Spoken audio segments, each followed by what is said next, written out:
साथ निभाती है जिस तरह, खुशबू फूल का साथ निभाती है जिस तरह। Happy Christmas day. आप सभी को क्रिसमस डे की ढेर सारी शुभकामनाएं।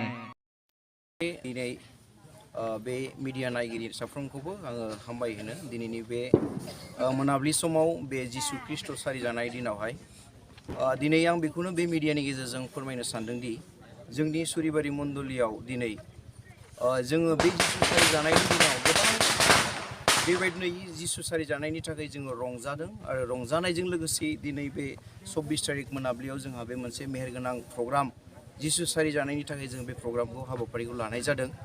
दा बेजों लोगोसे दिनै जोङो गोबां जोंनि इयुथ्सफ्रा बे जोंनि सुरिबारि मण्डलियाव गोबां खस्थ' खालामनायनि गेजेरजों बेबायदिनो मोजां डेक'रेसनफोरखौ जोङो खालामदों।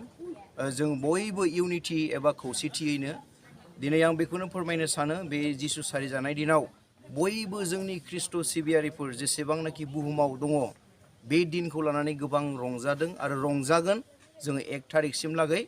दा बेनिखायनो आं खावलायो जोंनि ओनसोलनिबो जेसेबांनाखि जोंनि बर' माहारिनि बेबायदिनो ख्रिस्ट' सिबियारिफोर गुबुन गुबुनफोरब्लाबो जाहाथे बेबायदिनो मोजांथारै बे जिसु सारि जानाय दिनाव एबा जिसु सारि जानायनि थाखाय जोङो मोजांथार जोङो रंजानानै बे समखौ बिथायलाङो आं बेखौनो खावलायो। आरो बेबायदिनो आङो हामबायनो थाखाय नाजागोन मानोना जोंनि इयुथ्सफ्रा गोबां खस्थ'नि गेजेरजों दिनै बे जोंनि मण्डलिखौ खौसेथियैनो लाखिनानै मोजांथार बेबायदि समायना रमायना साजायनाय एबा डेक'रेसन खालामनायजों लोगोसे बे जिसु सारि जानाय दिनाव रंजानो थाखाय थाग थियारि जाबाय। थ' आंनि बुंनांगौआ एसेनोसै आरो बयखौबो आं खावलायो जाहाथे बेबायदिनो मोजांथार जोङो रंजानानै जोङो खौसेथियै जों गावखौ दैदेनो एसेखिनियावनो।